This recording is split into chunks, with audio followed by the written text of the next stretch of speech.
been a pretty crazy past few weeks. Is the banking crisis over or is it not? Well, I don't think it's over, but I think the worst of it might be behind us. I think, at least when it comes to the average everyday American, there are some more specialty banks. And if you go to the Barr video from 3 months ago that we talked about yesterday, I've been talking about for several months, where he discussed the need to review capital requirements for the non-banking private sector. These are private equity companies, smaller banks, credit unions, et cetera, et cetera, et cetera. He said there were some risks, and there are going to be some risks in these more niche areas of the market and of the economy.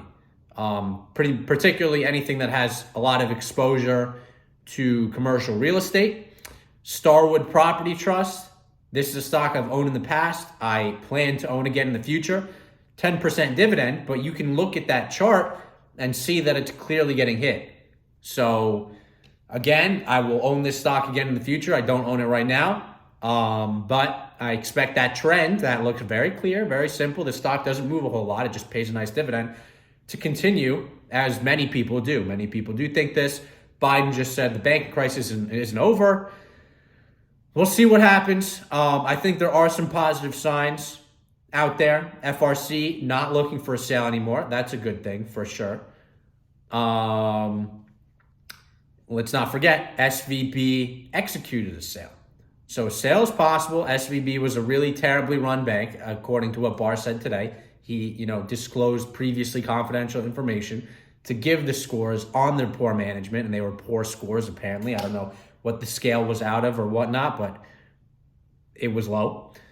And they had been warned several times to adjust themselves, and they did not adjust themselves until the very end, and that caused or exacerbated the panic.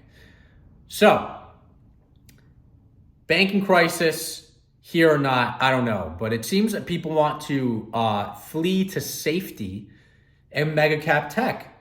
And if you've been watching these videos, you'll know we record this on an Apple product. I have an iPad right here and a MacBook Air right here. I use Apple products and I'm a fan.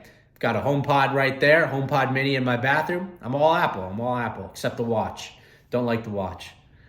I've had a couple. I use it for a couple weeks, and then I go back to a watch that I don't need to charge.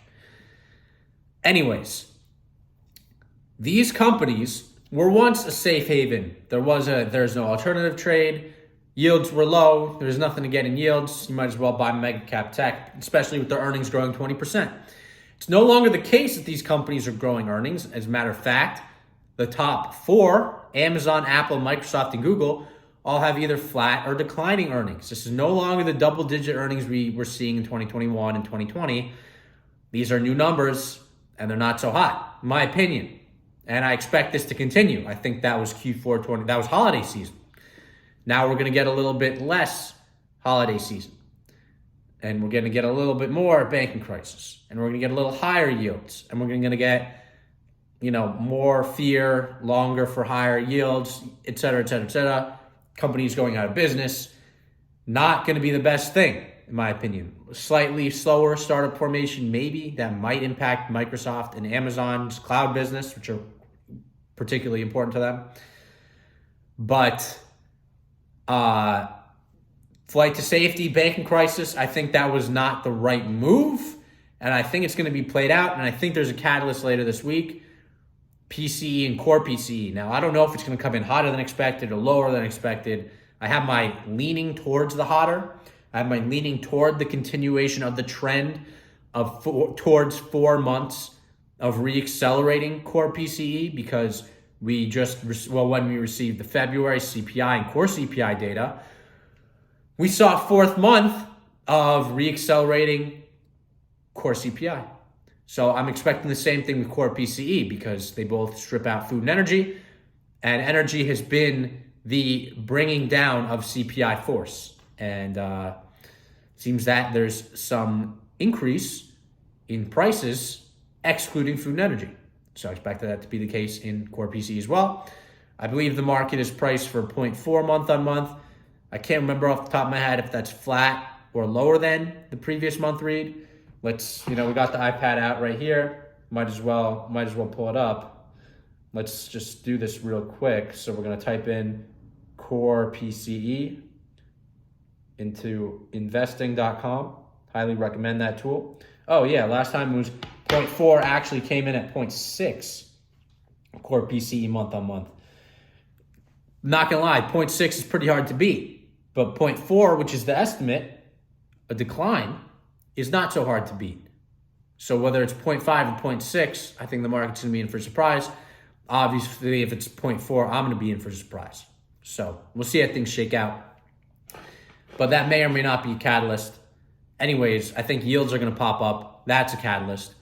I would say the odds are in favor of a peak in mega cap tech in QQQ and a return to the market pullback that has been going on for over a year now. We're just getting to the banking crisis. We haven't even felt the full effects of the tightening yet. The Fed's going to continue to run off the balance sheet. I don't understand the bullish case. Earnings aren't expanding. I just don't understand the bullish case. Happy to debate it with anyone. Happy to debate it with anyone, anytime. I would actually love and welcome that. If you would love to debate me, shoot me an email, shoot me a text, leave it in the comments. We'll do that your way. That's today's video. And until next time, peace out.